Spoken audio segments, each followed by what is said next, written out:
ይህንን ቀን ደግሞ በእድሜያችን ላይ እግዚአብሔር የጨመረ ጌታ ቸር ጌታ ክብር ለርሱ ይሁን። ከምናየውም ከማናየውም ከክፉ ነገር ሁሉ የጠበቀን እግዚአብሔር እኛን ብቻ ሳይሆን የኛ የሆነውን ነገር ሁሉ የጠበቀ ጌታ ስሙ የተባረከ ይሁን። እግዚአብሔር የተመሰገነ ይሁን። እንጸልይና የእግዚአብሔርን ቃል እንከፋፈላለን። አባት ሆይ እናመሰግንሃለን። እውነት ነው አንተ ቸር ነህ ጌታ ሆይ። አንተ እንደገና ታቆማለህ ጌታ ሆይ። እናመሰግንሃለን እግዚአብሔር ሆይ። ቸርነትህ ምህረትህ በህይወታችን በስቷል ጌታ ሆይ። ጥበቃ በህይወታችን በስቷል እግዚአብሔር ሆይ። በረከትህ በህይወታችን በስቷል። እናመሰግንሃለን እግዚአብሔር አምላክ ሆይ። እንደገና የቆመን እግዚአብሔር ሆይ በፊትህ አለን። እንደገና ያቆምከን በየዕለቱ ማለዳ ማለዳ አዲስ በሆነው ምህረትህ ያቆምከን ልጆችህ በፊትህ አለን እግዚአብሔር አምላክ ሆይ። በዚህ በተቀደሰ ቀን በዚህ በተባረከ ጊዜ እግዚአብሔር ሆይ በፊትህ አለን። በጌታ በኢየሱስ ክርስቶስ ስም ለእያንዳንዳችን ለልባችን እንድትናገረን እንጸልያለን። አቤቱ የቃልህ ብርሃን እንዲያበራልን እግዚአብሔር አምላክ ሆይ በኢየሱስ ስም ከቃልህ ጥበብን እንድናይ ከቃልህ እግዚአብሔር ሆይ ማስተዋል እንዲሆንልን እግዚአብሔር አምላክ ሆይ በኢየሱስ ስም መሰራት እንዲሆንልን እንጸልያለን። አቤቱ እግዚአብሔር ሆይ ከህይወታችን መነቀል ያለበት እንዲነቀል መተከል ያለበት ደግሞ እንዲተከል ከቃልህ የተነሳ እግዚአብሔር አምላክ ሆይ በመካከላችን ይህን ስራ እንድትሰራ እንጸልያለን። እግዚአብሔር ሆይ የሚዋጋን በተለያየ መንገድ እግዚአብሔር ሆይ ቃልህን እንዳንሰማ እግዚአብሔር ሆይ ሊገዳደረን የሚመጣ ሁሉ በኢየሱስ ስም የተከለከለ እንዲሆን እጸልያለሁ። በጌታ በኢየሱስ ክርስቶስ መንፈስ ብቻ በመካከላችን እንዲገዛን እንዲቆጣጠረን እንጸልያለን። ወደ እውነት ሁሉ እንዲመራን ጌታ ሆይ እንጸልያለን። በጌታ በኢየሱስ ክርስቶስ ስም አሜን። የእግዚአብሔርን ቃል ከኤፌሶን ምዕራፍ 4 አብረን እንከፋፈላለን። እስቲ ለእግዚአብሔር ቃል ክብር ተነስተን ይህንን ክፍል እናነባለን። ከቁጥር 1 ጀምሮ እስከ 7 ያለውን እናነባለን። ግን እስከ 16 ያለውን ድረስ ነው አብረን የምናየው። ከአዲሱ መደበኛ ትርጉም ነው የማነበው። እንግዲህ በጌታ እስረኛ የሆንኩ እኔ ለተቀበላችሁት ጥሪ የሚገባ ኑሮ ትኖሩ ዘንድ እለምናችኋለሁ። ፍጹም ትሑታንና ገሮች ሁኑ። እርስ በርሳችሁም በፍቅር እየተቻቻላችሁ ትዕግስተኞች ሁኑ። በሰላም ማሰሪያ የመንፈስን አንድነት ለመጠበቅ ትጉ። በተጠራችሁ ጊዜ ወደ አንድ ተስፋ እንደተጠራችሁ ሁሉ አንድ አካልና አንድ መንፈስ አለ። አንድ ጌታ፣ አንድ እምነትና አንድ ጥምቀት አለ። ከሁሉም በላይ የሆነ በሁሉም የሚሰራ በሁሉ የሚኖር የሁሉም አባት የሆነ አንድ አምላክ አለ። ነገር ግን ክርስቶስ በወሰነው መጠን ለእያንዳንዳችን ጸጋ ተሰጥቶናል። ስለዚህም እንዲህ ይላል። ልቀጥልና ላንብበው። ስለዚህ እንዲህ ይላል፣ ወደ ላይ በወጣ ጊዜ ምርኮም ማረከ፣ ለሰዎችም ስጦታን ሰጠ። ታዲያ ወደ ላይ ወጣ ማለት ደግሞ ወደ ምድር ታችኛው ክፍል ወረደ ማለት ካልሆነ በቀር ምን ማለት ነው? ወደ ታች የወረደውም መላውን ፍጥረት ዓለም ይሞላ ዘንድ ከሰማያት ሁሉ በላይ የወጣው እርሱ ራሱ ነው። አንዳንዶቹ ሐዋርያት፣ አንዳንዶቹ ነቢያት፣ አንዳንዶቹም ወንጌል ሰባኪዎች፣ ሌሎቹ ደግሞ እረኞችና አስተማሪዎች የሆኑ ዘንድ የሰጠ እርሱ ነው። ይኸውም የክርስቶስ አካል ይገነባ ዘንድ ቅዱሳንን ለአገልግሎት ሥራ ለማዘጋጀት ሲሆን፣ ይህም የሚሆነው ሁላችንም የእግዚአብሔርን ልጅ በማመንና በማወቅ ወደሚገኘው አንድነት በመምጣትና ሙሉ ሰው በመሆን በክርስቶስ ወዳለው ፍጹምነት ደረጃ እስከምንደርስ ነው ይላል። እግዚአብሔር የተባረከ ይሁን። ስለ ቃሉ እንቀመጣለን።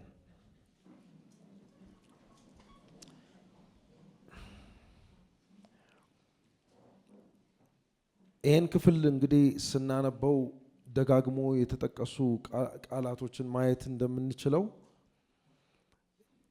ኤፌሶን ምዕራፍ 4 የሚናገረው ከ1 እስከ 17 ያለው ክፍል የሚናገረው ስለ አንድነት ነው።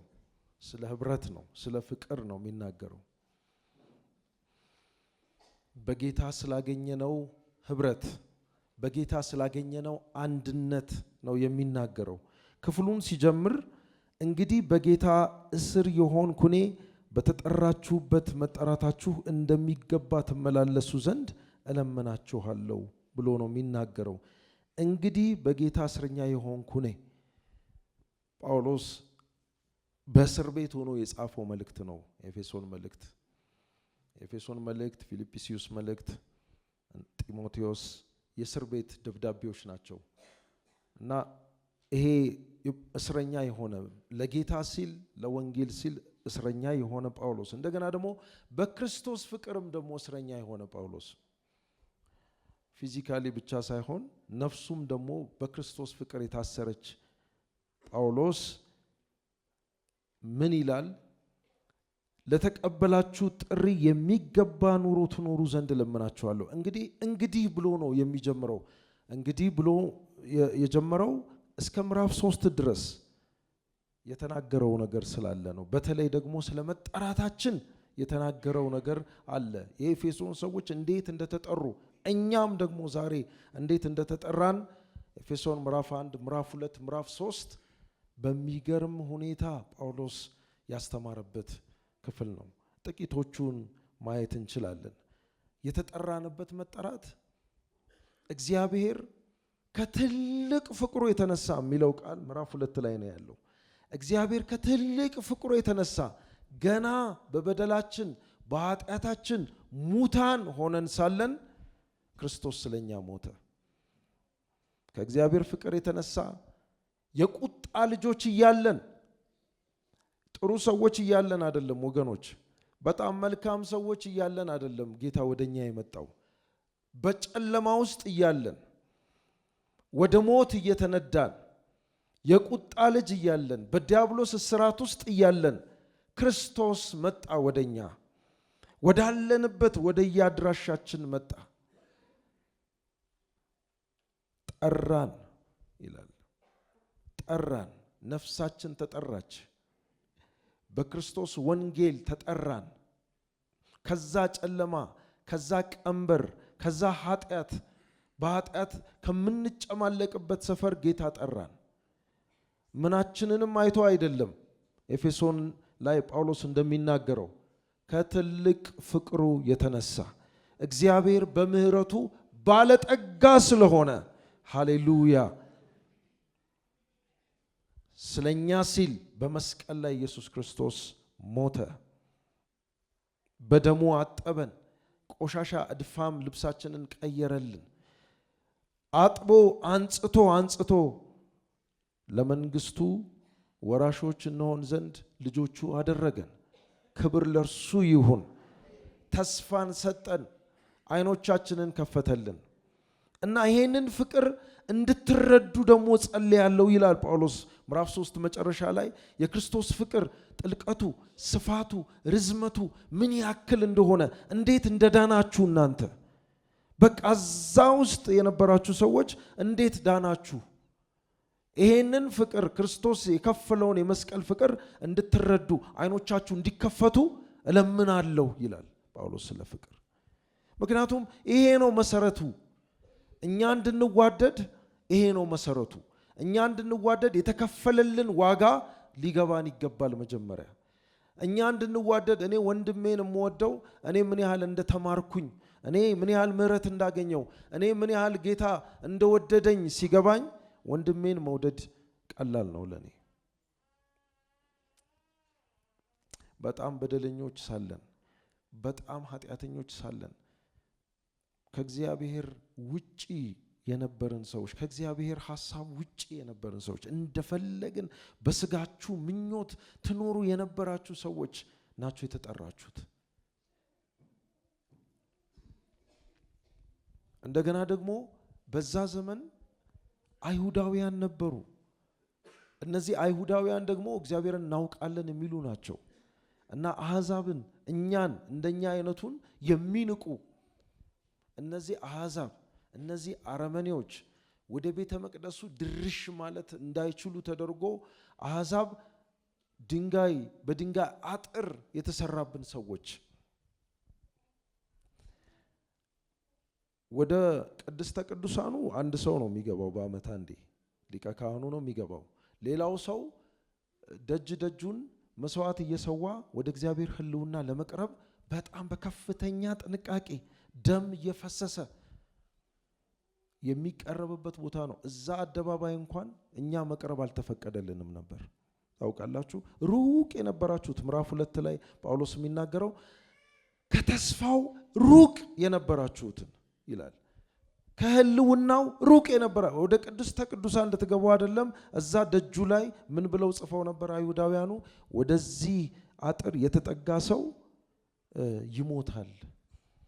ይሞታል ብለው ግድግዳው ላይ ጽፈው ነበርና ጳውሎስ የጥል ግድግዳ የሚለው እሱን ነው አይሁዳውያን የጻፉት የጥል ግድግዳ ነበር ማንም አይሁዳዊ ማንም አሕዛብ ወደነሱ መቅደስ አይደርስም መቅደሱ የእግዚአብሔር ሕልውና ያለበት ነው መቅደሱ እግዚአብሔር የሚገኝበት ነው ከእግዚአብሔር ጋር ግንኙነት የሚደረግበት ነው ከዛ ነው የተባረር ነው ከኤደን ገነት ጀምሮ ማለት ነው መቅደሱ የኤደን ገነት ምሳሌ ነው የእግዚአብሔር መገኛ ነው እንደተባረረን የቀረን ሰዎች ግን አይሁዳውያን ተመርጠው ለጊዜው መተው ስለነበረ እነሱ ያንን እድል አግኝተው ነበር እኛ ግን ሩቅ ነበራችሁ ይላል ከተስፋው ሩቅ ከመቅደሱ ሩቅ ከእግዚአብሔር ሕልውና ሩቅ የነበራችሁትን ሰዎች ኢየሱስ መጣና ሃሌሉያ በደሙ ያንን የጥል ግድግዳ አፈረሰው እና ከሁለቱም የሆነ አንድ ወገን ፈጠረ ይላል አይሁድ የለም አሕዛብ የለም አንድ ወገን ፈጠረ ያ ወገን በክርስቶስ ደም አማካኝነት ወደ ሕልውናው መምጣት ይችላል በክርስቶስ ደም አማካኝነት አሁን ሩቅ አይደለንም ቀርበናል ወደ ሕልውናው ወደ መቅደሱ ወደ ቅድስተ ቅዱሳን ያስገባን ጌታ ሃሌሉያ በአመት አንድ ጊዜ ወደ የሚገባበትን እኛ በየቀኑ እንገባበታለን በክርስቶስ ደም ምክንያት ካህናት አደረገን እንደዚህ የተጠራችሁበትን መጠራት አስቡ ይላል እንግዲህ እንደዚህ ጌታ ከጠራችሁ እንደዚህ ጌታ ምህረት ካበዛላችሁ እንደዚህ ጌታ ካፈቀራችሁ እንደዚህ ስለናንተ ራሱን አሳልፎ ከሰጠ ይሄ የተጠራችሁለት መጠራት የሚገባ ኑሮ አለው እንደ በፊቱ አይደለም አሁን የምትኖሩት የተጠራችሁለት መጠራት ስታንዳርድ አለው መለኪያ ያለው ጌታ ያስቀመጠው በዛ ልክ እንድትመላለሱ ነው ጥሪ ማቀርብላችሁ ብሎ ነው የሚጀምረው ምዕራፍ 4 በዚህ ልክ የተጠራችሁ ወገኖች እንደሚገባ ትመላለሱ ዘንድ ለምናችኋለሁ በዚህ ጥሪ ልክ እንድትመላለሱ እለምናችኋለሁ ይላል ጳውሎስ ይሄ ልኩ ምንድነው አጠቃላይ ሐሳቡን እንደነገርኳችሁ አንድነት ህብረት ነው ለፍቅር ለአንድነት ለህብረት የሚያስፈልጉ ባህሪያት አሉ ከጌታ የተቀዱ ከጌታ ከኢየሱስ ክርስቶስ የተቀዱ ባህሪያት አሉ ቁጥር 2 ላይ እነዚህን ባህሪያት እነዚህ በጣም ለአንድነት መሰረታዊ የሆኑ ነገሮች ናቸው በዚህ ልክ እንድንኖር ነው ጌታ ይጠራል በትህትና ሁሉና በየዋህነት በትዕግስትም እርስ በርሳችሁ በፍቅር ታገሱ ይላል ትህትና ይላል የዋህነት ይላል ትዕግስት ይላል እርስ በርሳችሁ በፍቅር ታገሱ ይላል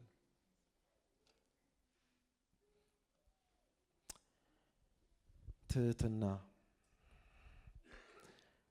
ኢየሱስ ነው የሚመጣልኝ እኔ ትህትናን ስናገር ከኢየሱስ በላይ ሌላ ማን ትሁት አለ ሃሌሉያ ከሰማይ ያንን ክብር ትቶ መውረዱ ራሱ ትሁትነት ነው እንደዚህ አይነት ትሁትነት ታይቶ አይታወቅም ማንም መውረድ አይፈልግም ያውም ደግሞ አምላክ በጣም የተለየ ነው አምላክ የነበረ ሰማይና ምድርን የፈጠረ እኛ ማናያቸውን ፍጥረታት የፈጠረ በጣም የከበረ በአይን እንኳን ማየት ሰው ከማይችለው ከዛ ክብር ወርዶ በረት ውስጥ የተወለደ ጌታ ነው የምናመልከው። ክርስትና ማለት ክርስቶስ ነው። ያለ ክርስቶስ ክርስትና የለም። በቃ ክርስትና ህይወት የሆነው ለዛ ነው። ታውቃላችሁ ሌሎች እምነቶች ያለ መሪዎቻቸው ሊቀጥሉ ይችላሉ። የምናውቃቸው እምነቶች ክርስትና ግን ያለ ክርስቶስ የሚሆን እምነት አይደለም። ክርስቶስ ግዴታ ነው። ክርስትና ማለት ክርስቶስ ነው። ህይወት ማለት ክርስቶስ ነው። እውነት ማለት ክርስቶስ ነው። የምንከተለው ክርስቶስን ነው እና የተጠራ ነው ወደዚህ ህይወት ነው። ወደዚህ ወደ ከበረ ህይወት ነው የተጠራ ነው። ይሄ ህይወት ስታንዳርዱ የመጀመሪያው ትህትና ነው ይለናል ጳውሎስ። ዝቅ ማለት ነው። ትሁት መሆን ማለት ዝቅ ማለት ነው። መሸነፍ ማለት ነው። ዝቅ ማለት ነው።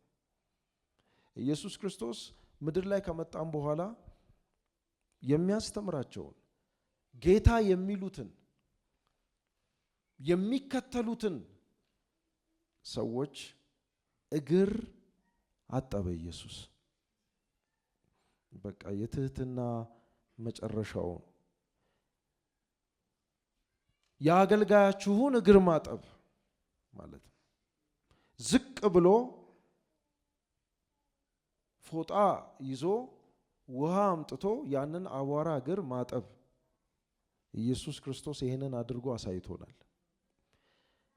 ይሄ ነው ክርስትና። ክርስትና በጣም ይለያል ከዓለም። ዓለም እንደዚህ አይደለችም። ዓለም አለቃ ለሆነው ትሰግዳለህ፣ አለቃ ለሆነው እንዲህ ታረጋለህ፣ አለቃ ለሆነው እንዲህ ትሆናለህ ነው የዓለም ሲስተም። የዓለም ስርዓት እንደዚህ ነው። ክርስትና ደግሞ ራሱን ዝቅ የሚያደርግ ከፍ ይላል ይላል።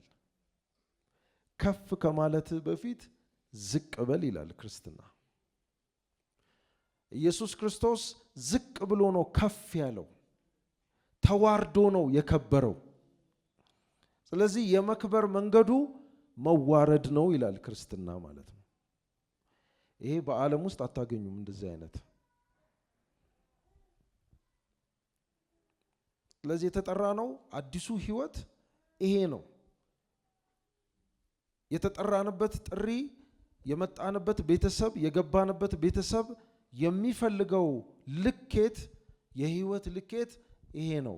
ዝቅ ማለት፣ ትልቁ ለትንሹ ዝቅ ማለት ይሄ ነው ትህትና ማለት። ትንሹ ለትልቁ ዝቅ ቢል ምንም ትህትና አይደለም እሱ አይደለም። ግን ትልቁ ለትንሹ ዝቅ ብሎ እግር ሲያጥብ ነው ትህትና። ጌታ ያስተማረን እሱ ነው። የአንድነትና የፍቅር መሰረቱ ይሄ ነው። ዝቅ ማለት ስላቃተን ነው የምንጣላው። ቤት ውስጥ የምንጣላው፣ ስራ ቦታ የምንጣላው፣ ቤተ ክርስቲያን ውስጥ የምንጣላው ዝቅ ማለት ስለሚያቀተን ነው። ትሁት መሆን ስለሚያቀተን ነው። የትህትና ተቃራኒው ምንድነው? ትዕቢት ነው አይደለም? ትዕቢት ደግሞ ኃጢአት ነው ይላል። ትዕቢተኛን እግዚአብሔር ይቃወማል ይላል። ለትሁታን ግን ጸጋን ይሰጣል ይላል መጽሐፍ ቅዱስ። ትዕቢተኝነት፣ እኔነት የትህትና ተቃራኒዎች ናቸው። እንግዲህ ትሁት ካልሆነን ሌላ ሶስተኛ መንገድ የለም። ትዕቢተኞች ነን ማለት ነው። እንግዲህ ትሁት ካልሆነን በቃ እኔ ነኝ ባይነን ማለት ነው። እግዚአብሔር ይሄንን ህይወት ከኛ ላይ ያንሳ። ለእንደዚህ አይነት ህይወት አልተጠራንም ወገኖች። የተጠራነው ዝቅ ልንል ነው። የተጠራነው ትሁት ልንሆን ነው። የተጠራነው ልናገለግል ነው። በጣም ይተናነቀናል።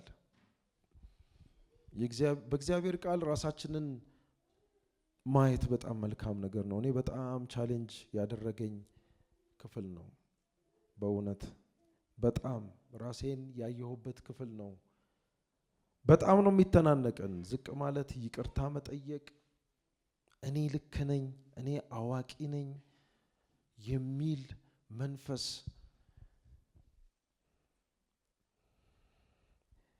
እግዚአብሔር አምላክ ይርዳን። ከዚህ አይነት ትዕቢትና ከእኔነት እግዚአብሔር አውጥቶ የትሁት ልብ ይስጠን። ለአንድነትና ለፍቅር መሰረቱ ይሄ ነው። ይሄ ከሌለ ፍቅር ሊመጣ አይችልም፣ አንድነት ሊመጣ አይችልም። የዋህነት ይላል።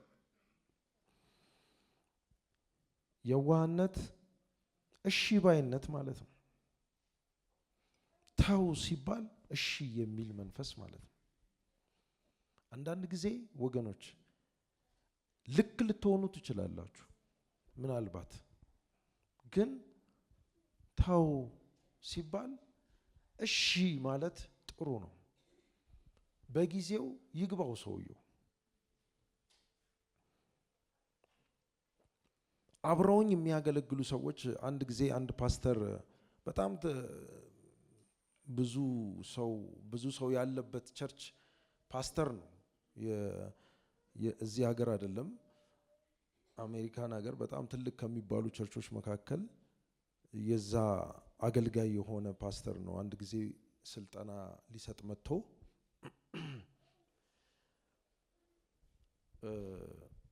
በቃ እኔ ራእይ ያለኝ ብዬ ወደ መሪዎች ጉባኤ ወይንም አብረውኝ ከሚያገለግሉ ጋራ ራእዬን ሼር አደርጋለሁ አለ። እኔ በጣም በቃ ተቃጥዬ ደስ ብሎኝ ነው ማካፍለው አለ። እና እነሱ ጋር እንደዛ አይነት ስሜት አይኖርም አንዳንድ ጊዜ ያለ እና በጣም ተሰሚነት ያለው ሰው ነው እንደዚህ የሚናገረው። በጣም ትልቅ አገልጋይ ነው እና ካልተቀበሉት አለ ምንም አልታገልም፣ በቃ ሲገባቸው ይፈጽሙታል ብዬ ወደሚቀጥለው ስራ ነው የሚሄደው አለ። በጣም ነው የገረመኝ። ማለት በቃ ትልቅ የሱ የቢል ክሊንተን በቢል ክሊንተን ጊዜ ፕሬዚዳንት በነበረ ጊዜ የቢል ክሊንተን መንፈሳዊ አማካሪ የነበረ ሰው ማለት ነው ይሄ ሰው። እና በጣም ትልቅ ቦታ የሚሰጠው ሰው ነው በዛ ሀገር። ግን መሪዎች ካልተቀበሉኝ አስቀምጬ ነው መሄደው አለ። በጣም ነው የገረመኝ። አልታገልም አለ። እና የዋህነት ማለት ይሄ ነው። እሱ ቢፈልግ እና ጉባኤው ጋር ሄዶ ቢናገር ጉባኤው አጨብጭቦ እንደሚቀበለው ያውቃል። ግን አላረግም እንደዚህ አለ። በሌላ መንገድ አልሄድም አለ። በቃ እስከሚገባቸው ድረስ ይሄ የመንፈስን አንድነት በሰላም ማሰሪያ የመንፈስን አንድነት ለመጠበቅ ምናልባት ዋጋ መክፈል ሊሆን ይችላል። ዋጋ መክፈል ነው።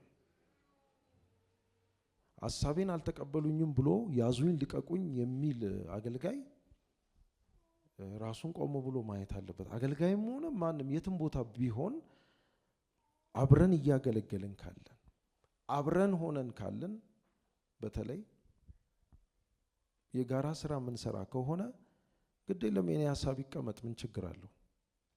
ካልተቀበሉት አልተቀበሉትም፣ ወደሚቀጥለው ስራ መሄድ ነው እንጂ ያንና እያነሱ 10 ጊዜ መነጋገር በእውነት ትክክል አይደለም።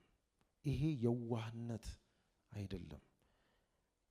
ጌታ ከኛ የሚፈልገው የዋህ ልብ፣ እሺ የሚል ልብ። በቃ ተው አልተቀበልንም ሲባል እሺ ብሎ ወደሚቀጥለው ስራ መሄድ። እንደዚህ ካልሆነ አንድነትን መጠበቅ አይቻልም። አንድነትን መጠበቅ ከባድ ነው። እኛ አንድነትን እንድንጠብቅ ነው ጌታ እንግዲህ የሚያዘን አይደለም። በሰላም ማሰሪያ የመንፈስን አንድነት ጠብቁ፣ ፍጠሩ አይደለም የተባልነው። እሱ ፈጥሮታል። አንድነቱን ኦልሬዲ ሰጥቶናል እኮ። መንፈሱን ሲሰጠን በመንፈስ ቅዱስ ሁላችንንም ሲያጠምቀን አንድነቱ ያን ጊዜ መጥቷል።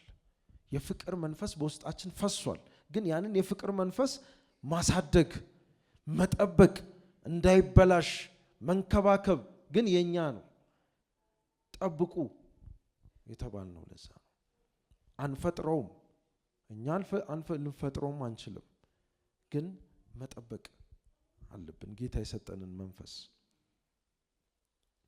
የዋህነት፣ እሺ ባይነት፣ ትዕግስት ይላል። በጣም ትዕግስት ይጠይቃል። አብሮ ማገልገል፣ በህብረት ማገልገል፣ ኳየር ማገልገል፣ ጸሎት ቡድን ውስጥ በህብረት ማገልገል፣ ዲያቆናት ውስጥ በህብረት ማገልገል፣ መስሪያ ቤት በህብረት መስራት በጣም ትዕግስት የሚጠይቅ ነገር ነው። ምክንያቱም ሰዎች ያጠፋሉ። እኛ እንደምናጠፋው ሰዎች ያጠፋሉ፣ ይሳሳታሉ። እነዛን ስህተቶች እየተከታተልን እግር በእግር በቃ ካልቀጣው እንደዚህ ካላደረኩ ምንል ከሆነ እንዴት ይሆናል? ህብረት እንዴት ይሆናል? አንድነት እንዴት ይሆናል? ስለዚህ ትዕግስት ያስፈልጋል። ሲያጠፉ ታግሶ መክሮ መመለስ ያስፈልጋል ማለት ነው። እሱን ነው ትዕግስት የሚለው። ለፍርድ አለመቸኮል፣ ለቅጣት አለመቸኮል ማለት ነው ትዕግስት። እስቲ እንታገስ፣ እስቲ መለስ ይሆናል ማለት በእውነት መልካም ነው፣ ክርስቲያናዊ ነው።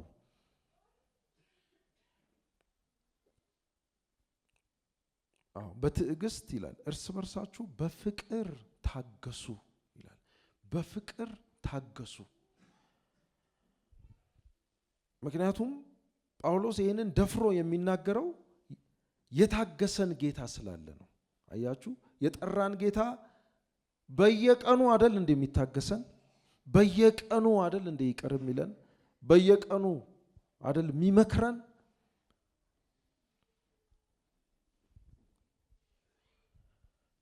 ከጌታ ታዲያ ምንድነው የምንማረው? እሱ የሚታገሰኝ ከሆነ፣ እሱ ይቅር የሚለኝ ከሆነ እኔ ወንድሜን እንዴት ነው ይቅር ማለለው? እንዴት ነው ወንድሜን መታገስ የሚያቀተኝ?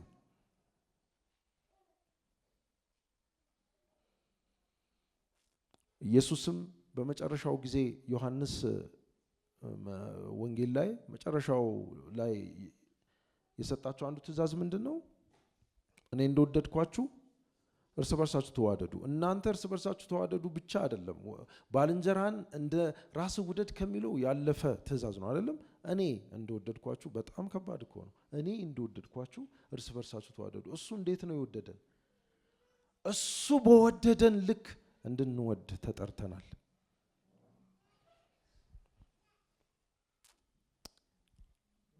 ስለዚህ የመንፈስን አንድነት ለመጠበቅ ትጉ። ይሄንን አንድነት መጠበቅ ያለብን ለምን እንደሆነ እንደገና ይናገራል ጳውሎስ። ምክንያቱም አንድ ጌታ አለን ይላል ቁጥር 5 ላይ። አንድ ሃይማኖት፣ እምነት ማለት ነው። አንድ እምነት አለን። አንድ ጌታ ነው ያለን አይደለም? ስንት ጌታ ነው ያለን? አንድ ጌታ። ይኸውላችሁ አንድ የሚል አለ። በቃ ምንም ማምለጫ የለንም። ያለን አንድ ጌታ ነው። እሱም ደግሞ ፍቅሩን እንደዚህ አድርጎ ገልጾልናል። ሌላ የትም መሄጃ የለንም። አንድ ጌታ ነው። እንደገና እሱን አምነናል። አንድ እምነት ነው ያለን። አንድ ሃይማኖት የሚለው እሱን ነው። አንድ ጌታ ነው ያለን። የምናምነውም እሱን ነው፣ የምንከተለውም እሱን ነው። ያለን አንድ ሃይማኖት ነው። ከዛስ አንዲት ጥምቀት ነው። እነዚህ መንፈሳዊ በረከቶችን በሙሉ በጋራ ነው የተካፈልናቸው። ለአንድነታችን መሰረት የሚሆኑልን የተካፈልናቸው መንፈሳዊ በረከቶች ናቸው። እነዚህን በረከቶች ነው የሚዘረዝርልን። ጌታ የኛ ነው፣ እምነታችን የኛ ነው የተሰጠን። እንደገና ደግሞ በሁሉም የሚሰራ በሁሉም የሚሆን አንድ አምላክ የሁሉም አባት አለን ይላል። እንደገና አንዲት ጥምቀት ተሰጥታናለች ይላል። ስለዚህ እነዚህ የተካፈልናቸው በረከቶች፣ እነዚህ የተሰጡን ነገሮች በሙሉ ለአንድነታችን መሰረቶች ናቸው። ሁላችንም እነዚህን በረከቶች ተከፋፍለናል። እያንዳንዱን ነገር በእውነት ማየት በጣም መልካም ነው። ጊዜ ወስዳችሁ ምን ማለት ነው? አንድ ጌታ፣ አንድ ሃይማኖት፣ አንዲት ጥምቀት፣ ከሁሉ በላይ የሚሆን በሁሉ የሚሰራ በሁሉ የሚኖር አንድ አምላክ ነው ያለን አይደለም? በሶስትነት የተገለጠ ግን ስንት አምላክ? አንድ አምላክ። ክርስቲያኖች ሶስት አምላክ አላችሁ ይላሉ አንዳንዶች። እኛ ሶስት አምላክ የለንም። አብ፣ ወልድ፣ መንፈስ ቅዱስ አንድ አምላክ ነው ያለን። በስላሴ የተገለጠ ጌታ፣ በሶስትነት የተገለጠ አምላክ፣ አንድ አምላክ ነው ያለን። ይሄ በስላሴ ውስጥ ራሱ ያለው ህብረት እና መዋደድ ያለው ፍቅር በጣም የሚገርምና እኛም ልንማርበት የሚገባ ነው። ጌታ ኢየሱስ ክርስቶስ ከአብ እኩል አምላክ ነው። ከአብ እኩል አምላክ ነው። ምንም የሚያንስበት ነገር የለም። ፊልጵስዩስ ምዕራፍ 2 ላይ ማየት ትችላላችሁ። እኩል ተካፋይ ሆኖ ሳለ፣ እኩል አምላክ ሆኖ ሳለ ነገር ግን ታዘዘ። እሺ ብሎ ወደ ምድር መጣ እና በምድርም ላይ ደግሞ አንተን አከብራለሁ በተደጋጋሚ ነው የሚለው። አብ የሰጠኝን ስራ ፈጽም ዘንድ በቃ ለኔ ክብሬ እሱ ነው፣ እንጀራዬ እሱ ነው፣ ምግቤ እሱ ነው እያለ ራሱን ለአብ ሲያስገዛ ታያላችሁ። በአብና በወልድ መካከል ያለው ፍጹም የሆነ አንድነት፣ ፍጹም የሆነ ፍቅር ነው። መንፈስ ቅዱስም እንደዚሁ ነው። መንፈስ ቅዱስም ታዞ በእኛ ውስጥ አደረ። መንፈስ ቅዱስ ሁል ጊዜ ከኛ ጋር አለ። በዚህ ቆሻሻ ምድር ውስጥ ይሄ ንጹህ የሆነ የእግዚአብሔር መንፈስ አለ። እሱ በጣም ቅዱስ ነው። እሱ በጣም ንጹህ ነው። ግን ከኛ ጋር ለመሆን እኛን ለመምከር የትም ቦታ ገብቶ ከኛ ጋር አለ። መንፈስ ቅዱስ ዝቅ ብሎ ከኛ ጋር አለ መንፈስ ቅዱስ እና በአብ በወልድ በመንፈስ ቅዱስ ውስጥ ያለው ህብረት እና አንድነት ራሱ ለኛ ምሳሌ ነው። አንድ አምላክ አለን። ሌላው አንድነታችንን ልንሰራበት ወደ አንድነት ሊያመጣን ደግሞ የሚገባ ነገር ጌታ የሰጠን ስጦታ አለ። ስጦታ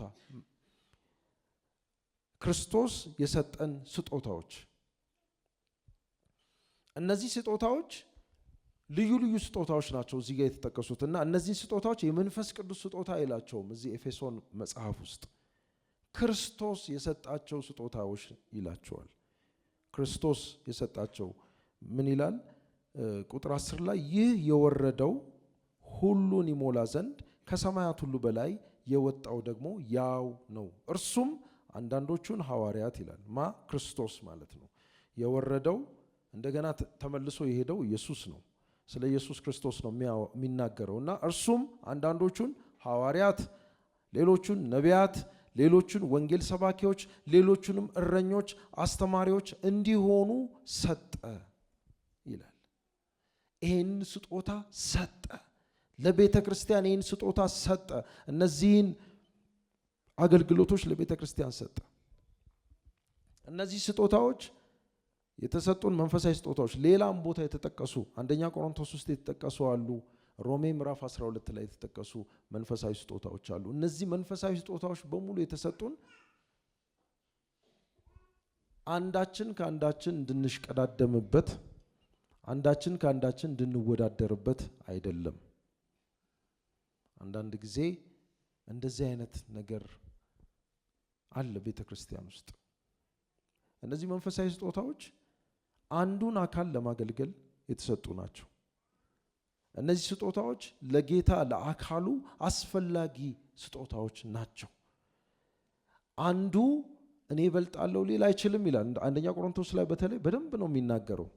እግር ለምሳሌ እግር እኔ በቃ ደከመኝ መሄድ አልፈልግም እንደ አይን ነው መሆን የምፈልገው ማለት ይችላል? አይችልም። በቃ አካሉ ጤናማ ይሆን ዘንድ እግርም እንደ እግርነቱ ማገልገል አለበት። አይንም ማየት ያለበትን ማየት አለበት። ጆሮም በቦታው ቁጭ ብሎ መስማት ያለበትን መስማት አለበት። አካሉ አንድ ሆኖ በሰላምና በጤና ይኖር ዘንድ እነዚህ የሰውነት አካላት ያስፈልጋሉ። ልክ እንደዚሁ ቤተክርስቲያንም ውስጥ ነቢያት ያስፈልጉናል፣ ወንጌላውያን ያስፈልጉናል፣ ሐዋርያት ያስፈልጉናል ይላል። ከሐዋርያት ነው የጀመረው። ይሄኛው ብዙ ዲስከሽን የሚጠይቅ ነገር ነው። ሐዋርያትና ነቢያት የትኞቹን ሐዋርያትና ነቢያት ነው ጳውሎስ የጠቀሰው? ግን ሐዋርያት ተሰጥተውናል። እነዛም ቢሆኑ የኛ ናቸው። ምክንያቱም እነሱም ጽፈውልናል አይደለም? የመጀመሪያዎቹ ሐዋርያትም ቢሆኑ ጽፈውልናል። እና እነሱ የጻፉትን ነው፣ እነሱ ከክርስቶስ ተቀብለው የጻፉትን ነው እያነበብን እስካሁን ድረስ ያለ ነው። ስለዚህ እያገለገሉን ነው ማለት ነው እስካሁን አይደለም? አሁን ጴጥሮስ እነ ጳውሎስ አሁንም እያገለገሉ ነው። እና እነሱን ሐዋርያት ነው የሚለው።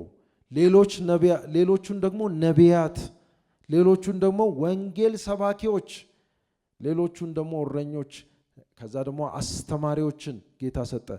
ሌሎችም ስጦታዎችን፣ በጣም ብዙ ስጦታዎች፣ መዘምራንን ሰጠ እግዚአብሔር ለቤተ ክርስቲያን፣ የጸሎት አገልጋዮችን፣ በፈውስ ስጦታ የሚያገለግሉትን፣ በጣም ብዙ ስጦታዎች ጌታ ሰጥቶናል። እነዚህ ስጦታዎች ጳውሎስ እንደሚናገረው ቤቱን ለመስራት፣ ለአንድነት፣ ቤቱን ለመገንባት የተሰጡ ስጦታዎች ናቸው። ስጦታዎቹ ግለሰቦችን በጣም ለማግነን፣ ግለሰቦችን ከፍ ለማድረግ አይደለም የተሰጡት ነው የሚለው ጳውሎስ። እንደዛ ከሆነ አንድነት አይመጣም ቤተ ክርስቲያን ውስጥ። አንድነት ይሆን ዘንድ ሁሉም በተሰጠው ስጦታ ማገልገል፣ አንዱ ከአንዱ ሳይሽቀዳደም ማገልገል፣ ሳይፎካከር ማገልገል። እነዚህ ስጦታዎች እኛ ያመጣናቸው ስጦታዎች አይደሉም። ያው ስጦታ ነው ራሱ ስሙ ጸጋ፣ ካሪስ ስጦታ ነው። እነዚህ ስጦታዎች ክርስቶስ ነው የሰጠን። ተምረን ያገኘነው አይደለም፣ ወይንም ለፍተን ያገኘነው፣ በሌላ መንገድ ያገኘነው አይደለም። መንፈስ ቅዱስ እንደወደደ የሚሰጠው ስጦታ ነው። ክርስቶስ እንደፈቀደና እንደወደደ የሰጠን ስጦታ ነው። እነዚህን ስጦታዎች፣ የኛ ያልሆኑትን ስጦታዎች እንድናገለግልባቸው ነው ጌታ የሰጠን። ምን እንዲሆን ነው ይላል? ሁላችንም የእግዚአብሔርን ልጅ በማመንና በማወቅ ወደሚገኝ አንድነት እንድንመጣ ነው ይላል። ክርስቶስን በማመን እንዲሁም ደግሞ በማወቅ ወደሚገኝ አንድነት፣ ሙሉ ሰውም ወደ መሆን፣ የክርስቶስም ሙላት ወደሚሆን ወደ ሙላቱ ልክ እስክንደርስ ድረስ ይላል። ቅዱሳን አገልግሎትን ለመስራትና ለክርስቶስ አካል ሕንፃ ፍጹማን የሆኑ ዘንድ ነው።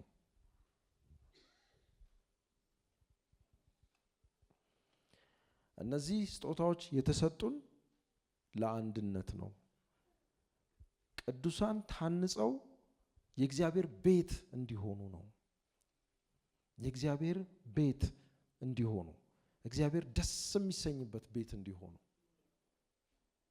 አስተማሪው ቢያስተምር፣ እረኛውም ቢመግብ፣ ጸሎትም የሚጸልየው ቢጸልይ፣ የሚዘምረውም ቢዘምር፣ እነዚህ ሁሉ አንድ ላይ ሆነው እኛን እያነጹን ለክርስቶስ የሚሆን ቤት እንሆን ዘንድ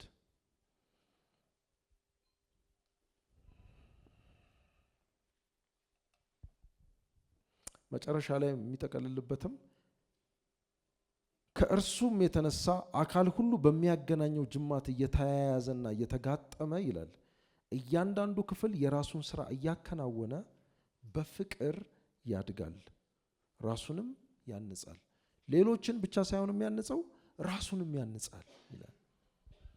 ራሱንም ያንጻል፣ ሌሎችንም ያንጻል። የጌታን ቤትም ያንጻል፣ ራሱንም ያንጻል በፍቅር ይላል። እና የነዚህ ሁሉ መገናኛው ጅማቱ ፍቅር ነው ይላል። አንዱ ስጦታ ከአንዱ ስጦታ ጋር በፍቅር ተያይዞ አብሮ ያድጋል ማለት ነው። የተጠራ ነው እንግዲህ ወደዚህ ህይወት ነው ወገኖች። ይሄ ይመጣ ዘንድ በእግዚአብሔር ቤት እጅ ለእጃችን ተያይዘን፣ መሪዎች ከአገልጋዮች ጋር ተያይዘን፣ ዘማሪዎች ከጸሎት ቡድን ጋር ተያይዘን፣ ሁላችንም እርስ በርስ በያለንበት አገልግሎት ተያይዘን አንድ ላይ አንድ የሚያምር ቤት እንሆን ዘንድ ሃሌሉያ። ይሄ የጌታ ሐሳብ ነው። ይሄ የጌታ በቃ ምጥ ነው። ጌታ የጸለየው ጸሎት ነው። ታስታውሳላችሁ ዮሐንስ ወንጌል ምዕራፍ 17 ላይ ጌታ ስለ አንድነት ነው በጣም ሰፊ ጊዜ ወስዶ የጸለየው። አንድ እኔና አንተ አንድ እንደሆንን ሁሉ እንዲሁ እነሱም አንድ ይሁኑ ብሎ የጸለየው እና የሱ ምጥ ነው፣ የሱ ጸሎት ነው፣ የሱ ምልጃ ነው። ይሄ እኛ አንድ እንሆን ዘንድ የሚያስፈልጉንን ነገሮች ቅድም ያየናቸው ትህትና፣ ትዕግስት፣ ገርነት፣ ሰላም፣ ፍቅር፣ እነዚህ ባህሪያት ያስፈልጉናል። እግዚአብሔር አምላክ ይርዳን። እግዚአብሔር ትሁታን ያድርገን፣ እሺ ባዮች ያድርገን። እግዚአብሔር የሰላም ሰዎች፣ የፍቅር ሰዎች ያድርገን። አሜን። እንጸልያለን።